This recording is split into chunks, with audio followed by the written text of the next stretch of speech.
నా ఏలిన వాడైన యేసువ దేవగారు మనుషుల మీద నచ్చిన ప్రేమ చేత రాత్రి పగలు నిలుస ప్రసాదంలో వాసం చేసి మేము సందేశ వారందరినీ నిరీక్షించు ప్రేమ కలిగిన హృదయంలో చేకూర్చున్నారు.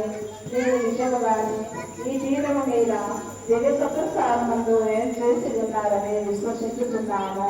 మీరు మాకు దయచేసిన సకల మేలుల కొరకును విశేషముగా ఈ దేశ ప్రసాదమందు మిమ్ముని మాకు కరుణించినందుకును మీ పరిశుద్ధ తల్లియము మరియమ్మను మా కొరకు మనవి చేయ వసగినందుకును ఈ దేవాలయమందు మేము సందీపమ్మను అర్పించినందుకును మీకు వేలడిన స్తోత్రము చేయుచున్నాము.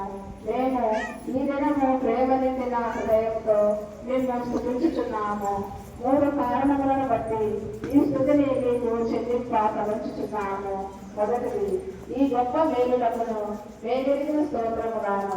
రెండవది, ఈ దివ్య సంప్రసాదమందు మీ శత్రువులచే మీకు కలిగిన సకల నిందలకు పరిహారముగాను. మూడవది, ఈ దివ్య సంప్రసాదమందు మీరు ఎచ్చటెట్లా తలంపబడకయు స్తుతింపబడకయు ఉన్నారు. అచ్చట మేము స్తుతించి ఆరాధించడముగాను ఈ సందేశం నశించుతున్నాము. ఈ దేవ సహాయ వరప్రసాదములను విని ఇక ఎప్పటికీ మేము ద్రోహము చేయమని ప్రతిజ్ఞ చేయుచున్నాము.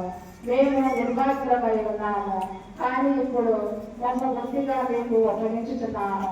ఈ దినము మొదలుకొని మమ్మను మాకు గల సమస్తమును మీ చిత్త పద్ధతిన నడుప కరుణించండి. మీ పరిశుద్ధ ప్రేమను మా వరకు దేవేశ్వర ప్రసాద స్థితిలో మాకు తోడుగా ఉంటూ వరమును దయచేయండి. ఉదరించు ఆత్మల మీద దయగా ఉండండి. పరిశుద్ధ మరియమ్మ గారి మీద భక్తిగా నిండని వారికి మీ దయను ప్రసాదించండి.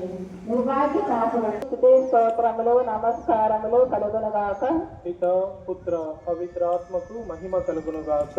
ఆదిలో కలిగినట్లు ఇప్పుడును ఎల్లప్పుడును సదాకాలము మీకే స్తోత్రములు కలుగునుగాక. పరిశుద్ధ